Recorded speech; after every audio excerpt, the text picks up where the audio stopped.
Supreme court के senior वकीलों ने चुनाव आयोग की धांधली और ईवीएम हैकिंग को लेकर सवाल क्या किया। भरे कोर्ट रूम में सीजेआई चंद्रचूड़ के ठीक सामने चुनाव आयोग की बोलती बंद हो गई, जवाब देते तक नहीं बना और दूसरे ही पल खबर निकलकर सामने आई कि चुनाव आयोग ने वोटर लिस्ट से 1.66 वोटर्स को हटा दिया है। जी हां, बड़ी खबर निकलकर सामने आई है कि 1.5 करोड़ से ज्यादा वोटर्स के नाम अब वोटर लिस्ट से हटा दिए गए हैं। चौंकिए मत, ये खबर है और इस खबर ने बवाल कर दिया है। तो क्या खबर है? खबर आप देखिए जनसत्ता की। देखिए इसमें लिखा है कि लोकसभा चुनाव 2024 चुनाव से पहले ईसी ने वोटर लिस्ट से उड़ाए 1.66 करोड़ नाम। सुप्रीम कोर्ट में दिया लेटेस्ट ब्यौरा।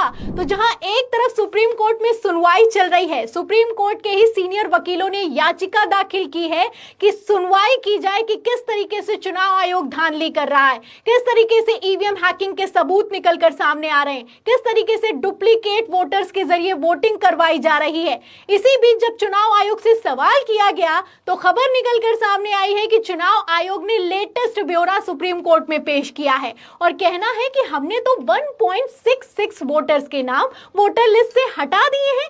चुनाव आयोग की तरफ से हवाला दिया गया है कि ये वो लोग हैं जिनकी मृत्यु हो चुकी है या फिर कि प्रदेश में मौजूद नहीं है, इसलिए 2024 लोकसभा चुनाव की वोटर लिस्ट से इनके नाम हटा दिए गए हैं। अब सवाल खड़ा होता है कि अगर नाम ही हटाने थे तो पहले क्यों नहीं हटाए गए। जहां एक तरफ सुप्रीम कोर्ट में याचिका दाखिल है, सीजेआई चंद्रचूड़ खुद इस मामले की सुनवाई कर रहे हैं। सुप्रीम कोर्ट के सीनियर वकील आरोप लगा रहे हैं कि डुप्लीकेट वोटिंग करवाई जा रही है। वहीं दूसरी तरफ चुनाव आयोग का कहना है कि हमने तो 1.5 करोड़ नाम हटा दिए, अब ऐसा कुछ नहीं होने वाला है। तो फिलहाल डुप्लीकेट वोटिंग को लेकर कैसे फंस गया है चुनाव आयोग, मैं आपको डिटेल में बताती हूं। अगर डुप्लीकेट वोटर्स की बात की जाए तो सुप्रीम कोर्ट के वकीलों का कहना है कि डुप्लीकेट वोटर्स तैयार किए जा रहे हैं। ये लाखों की संख्या में है। ये वो वोटर्स हैं जो कि उत्तर प्रदेश में भी वोटिंग करते हैं, मध्य प्रदेश में भी वोटिंग करते हैं, राजस्थान में भी वोटिंग करते हैं। और तो और चुनाव आयोग जो फेजेस में वोटिंग कराता है, उन अलग अलग फेजेस में जाकर यही वोटर्स कई बार वोटिंग करते हैं और इनकी संख्या सैकड़ा या फिर कि हजार नहीं बल्कि लाखों की संख्या में है और इसी के आधार पर धांधली की जा रही है, वोटों की डुप्लीकेसी की जा रही है। और इसी पर चुनाव आयोग के लेकर जब याचिका दाखिल की गई तो सीजेआई चंद्रचूड़ से तत्काल सुनवाई की मांग की गई और सीजेआई चंद्रचूड़ सुनवाई कर भर रहे थे। ब्यौरा मांगा गया तो चुनाव आयोग ने कहा कि हमने 1.5 करोड़ से ज्यादा वोटर्स हटा दिए हैं। फिलहाल ये डुप्लीकेट वोटर्स को लेकर सुप्रीम कोर्ट के ही सीनियर वकील भानु प्रताप सिंह ने क्या कुछ कहा है, सुनवाई के दौरान क्या कुछ हुआ है, उन्होंने क्या फैक्ट पेश किए हैं, पहले आप उनका बयान सुनिए। फिर इसके बाद मैं आपको बताती हूं कि कैसे सुप्रीम कोर्ट में ही जब सीजेआई चंद्रचूड़ ने डुप्लीकेट वोटर्स को लेकर सवाल किया तो चुनाव आयोग की बोलती बंद हो गई। आप जान के हैरान होंगे, उन वोटर लिस्ट में अकेले मैं उत्तर प्रदेश की बात बता रहा हूं, अकेले उत्तर प्रदेश में 71 लाख वोटर्स डुप्लीकेट हैं, अकेले एक प्रदेश में। और बाकी 28 राज्यों और 8 केंद्र शासित प्रदेशों में आप इसी से अंदाजा लगा सकते हैं कि कितने वोटर्स डुप्लीकेट हैं। ये मामला सुप्रीम कोर्ट में था, चीफ साहब की कोर्ट में था।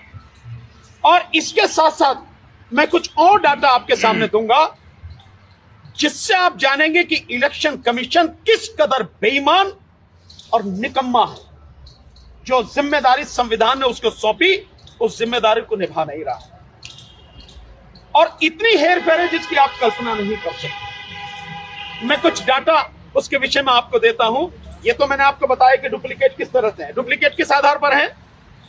डुप्लीकेट है भाई चेहरे से आप पहचान लो, किसी का फोटो, एक ही व्यक्ति का फोटो 2, 3, 4 जगह हो सकता है, एक ही व्यक्ति का नाम 2, 3, 4 जगह हो सकता है। सो इस आधार पर जो डुप्लीकेट है वो 71 लाख वोट है। आप कहेंगे कैसे काम आएंगे ये जो फेज में कराता है ना इलेक्शन कमीशन, ये उसी बेईमानी में काम आते हैं। माना 1000, 2000 या 5000 लोगों की वोटें यहां पर हैं डुप्लीकेट इस कॉन्स्टिट्यूंसी में। इस कॉन्स्टिट्यूंसी में पहले फेज में हो रहा चुनाव, देन अगली कॉन्स्टिट्यूंसी जो है उसमें अगले फेज में चुनाव होगा, वहां भी वही वोटर, फिर तीसरे में होगा। सो ये जो लोग हैं ये इस तरह से वोट देके काम आते हैं। अब आप कल्पना कीजिए कि जहां पे 100 वोटों से, 50 वोटों से, 500, 1000, 2-4 हजार वोटों से हार जीत होती है, वहां 71 लाख वोटों में कितनी कॉन्स्टिट्यूंसी साफ हो जाएंगी। तो सुना आपने, सुप्रीम कोर्ट के सीनियर वकील भानु प्रताप सिंह का कहना है कि 17 लाख डुप्लीकेट वोटर्स तो सिर्फ और सिर्फ उत्तर प्रदेश में हैं। अगर पूरे देश की बात की जाए तो आप हैरान हो जाएंगे। उनका कहना है कि इसको लेकर हमने याचिका दाखिल की है और इस याचिका पर सीजीआई चंद्रचूड़ सुनवाई कर रहे हैं, लेकिन चुनाव आयोग इतना निकम्मा है कि इससे जवाब देते नहीं बन रहा है। यहीं पर भानु प्रताप सिंह कहते हैं कि जहां पर 500, 1000 या फिर कि 2000 वोटों से पार्टी का जीत का अंतर होता है, वहीं पर ये डुप्लीकेट वोटर्स खेल कर देते हैं। अगर 500, 1000 और 2000 में खेल किया जा सकता है तो 17 लाख अगर डुप्लीकेट वोटर्स होंगे तो आप समझ सकते हैं कि किस तरीके से पूरी की पूरी एक कॉन्स्टिट्यूएंसी ही गायब हो जाएगी। तो डुप्लीकेट वोटर्स वो वोटर होते हैं जो कि खेल बना भी सकते हैं, खेल बिगाड़ भी सकते हैं, और इस पर चुनाव आयोग को जवाब देते क्यों नहीं बन रहा है, सवाल खड़ा होता है। दाल का में कुछ काला है या फिर की पूरी दाल ही काली है, सोचने वाली बात है, क्योंकि ये याचिका सुप्रीम कोर्ट में पहुंची है और सीजीआई चंद्रचूड़ की ही खंडपीठ इसकी सुनवाई कर रही है। सीजीआई चंद्रचूड़ ने इसको लेकर सवाल भी किया है। क्या सवाल किया गया है, खबर आप देखिए लाइव लॉ की। देखिए इसमें लिखा है कि डुप्लीकेट वोटर प्रविष्टियां कैसे निर्धारित की जाती हैं, सुप्रीम कोर्ट में चुनाव आयोग से पूछा। तो डुप्लीकेट वोटर्स को लेकर आप क्या कर रहे हैं। जब याचिका पहुंची सुप्रीम कोर्ट के सीनियर वकीलों की तो उन्होंने पूछा कि आप क्या कर रहे हैं बताइए इन डुप्लीकेट वोटर्स को लेकर, तो फिलहाल जवाब देते नहीं बना है। चुनाव आयोग ने याचिका का ना ही जवाब दिया है और ना ही कुछ बोल पाया है। फिलहाल क्या कुछ हुआ सुप्रीम कोर्ट में, ध्यान से सुनिएगा। देखिए खबर में अंदर लिखा है कि सुप्रीम कोर्ट ने सोमवार को मतदाता सूची से डुप्लीकेट प्रविष्टियों को हटाने के संबंध में कुछ विशिष्ट प्रश्नों पर भारतीय चुनाव आयोग से जवाब मांगा है। चीफ जस्टिस ऑफ इंडिया की अगुवाई वाली पीठ ने ईसीआई की ओर से पेश सरकारी वकील अमित शर्मा से 2 महत्वपूर्ण प्रश्न पूछे। सबसे पहले ईसीआई ये कैसे निर्धारित करता है कि कुछ प्रविष्टियां दोहराई गई हैं। तो आप कैसे निर्धारित करते हैं कि डुप्लीकेट वोटर्स हैं, यानी कि एक आदमी 2 जगह मौजूद है। आगे लिखा है कि दूसरे किसी मतदाता की मृत्यु की जानकारी ईसीआई को कैसे मिलती है। और सबसे बड़ी बात यह होती है कि कुछ लोग मर गए होते हैं लेकिन उनके नाम पर वोट डाले जा रहे होते हैं। ये वोटिंग कहां से होती है, सवाल नंबर 1। और दूसरा ये सवाल खड़ा होता है कि चुनाव आयोग को कैसे पता चलता है कि वो व्यक्ति मर गया है या फिर कि जिंदा है। ये 2 सवाल किए गए हैं सीजीआई चंद्रचूड़ की तरफ से।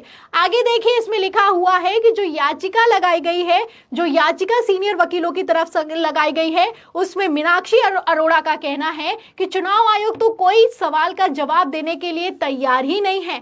हमने याचिका भी लगाई, चुनाव आयोग से भी जवाब मांगा, लेकिन चुनाव आयोग ने कुछ नहीं बोला। मीनाक्षी अरोड़ा ने कोर्ट में क्या कहा है सुनिए। देखिए खबर में लिखा है कि याचिकाकर्ता की ओर से पेश सीनियर एडवोकेट मीनाक्षी अरोड़ा ने कहा कि मेरा मुख्य मामला यह है कि जब मुख्य निर्वाचन अधिकारी अपने सभी जिला कलेक्टर अधिकारियों को प्रक्रिया पूरा करने के लिए नोटिस जारी करते हैं, वह मृतकों और स्थानांतरित हो चुके लोगों के नाम हटाने का उल्लेख करते हैं। यानी कि जब वोटर लिस्ट की दी जाती है तो ये बताया जाता है कि कौन मर चुका है और कौन उस प्रदेश में नहीं रहता है, लेकिन उन्होंने डुप्लीकेसी के बारे में बिल्कुल भी जिक्र नहीं किया। जब रिटर्न वापस आता है तो डुप्लीकेसी का कोई जिक्र ही नहीं होता है। उन्होंने कहा कि ईसीआई ने अपने जवाबी हलफनामे में इस मुद्दे पर जिक्र नहीं किया है। तो मर गए हैं लोग या फिर कि प्रदेश से बाहर चले गए हैं, उसका जवाब तो चुनाव आयोग दे रहा है, लेकिन आखिर डुप्लीकेसी पर जवाब क्यों नहीं दे रहा है, ये सवाल किया गया है मीनाक्षी अरोड़ा की तरफ से। मीनाक्षी अरोड़ा जो सीनियर वकीलों की तरफ से याचिका दाखिल की गई है उसको लेकर सुनवाई में सुप्रीम कोर्ट में शामिल थी। फिलहाल सुप्रीम कोर्ट में कोई जवाब निकलकर सामने नहीं आया तो खंडपीठ ने निर्देशित किया है कि जल्द से जल्द जवाब दाखिल किया जाए। आगे देखिए क्या कहा गया है खंडपीठ की तरफ से, जिसको हेड कर रहे थे सीजीआई चंद्रचूड़। सुनिए लिखा है खबर में कि इस पर ध्यान देते हुए खंडपीठ ने ईसीआई को जिला अधिकारियों द्वारा डेटा संग्रह में दोहराव का उल्लेख न करने और मृत स्थानांतरित या व्यवहारिक रूप से समान प्रविष्टियों वाले मतदाताओं के नाम की उपस्थिति के मुद्दे के संबंध में अपनी प्रतिक्रिया दाखिल करने का निर्देश दिया है। तो पूरी खबर का लब्बो लबाब यह है कि याचिका दाखिल की गई है। आप जानते हैं कि संविधान बचाओ ट्रस्ट एक है, उसकी तरफ से ये याचिका लगाई गई है और ईवीएम हटाओ और बैलेट पेपर से चुनाव कराओ की मांग की जा रही है। इसके तहत कहा गया कि जो लोग डुप्लीकेट वोटिंग कर रहे हैं उन पर जवाब दिया जाए। जवाब पहले चुनाव आयोग से मांगा गया, चुनाव आयोग ने जवाब नहीं दिया तो ये मामला याचिका के साथ सुप्रीम कोर्ट में पहुंच गया। सुप्रीम कोर्ट में पहुंचा तो जो वकील है उन्होंने कहा कि चुनाव आयोग तो जवाब देने के लिए तैयार ही नहीं है। और जब ये सीजेआई चंद्रचूड़ को पता चला तो खंडपीठ ने निर्देशित किया है कि आप जल्द से जल्द जवाब दीजिए और बताइए कि डुप्लीकेसी को लेकर आपने क्या किया है और आपको कैसे पता चलता है कि डुप्लीकेट वोटिंग नहीं हो रही है। तो ये है वो पूरा मामला जिसने सामने आते ही बवाल खड़ा कर दिया है। ये है वो पूरा मामला जब सामने आया तो चुनाव आयोग ने तुरंत आनन फानन में जवाब दिया है कि हमने तो 1.5 करोड़ वोटर्स के नाम वोटर लिस्ट से हटा दिए हैं। तो ये एक्शन क्यों लिया गया, अब क्यों लिया गया, सवाल खड़ा होता है। फिलहाल चुनाव आयोग ने जिस तरीके से 1.5 करोड़ लोगों के नाम हटाए हैं उस पर आप क्या सोचते हैं? क्या ये वही वोटर्स हैं जो कि डुप्लीकेट वोटर्स के तौर पर काम कर रहे थे? इस सवाल के जवाब में, इस पूरी सुनवाई पर, इस खबर पर आपकी क्या राय है, हमें कमेंट बॉक्स में जरूर लिखें। वीडियो को ज्यादा से ज्यादा शेयर करें, सब्सक्राइबर बटन दबाएं, हमारे चैनल को लाइक करें, शेयर करें, ज्वाइन करें। फिर मिलती हूँ अगली खबर के साथ, तब तक के लिए धन्यवाद।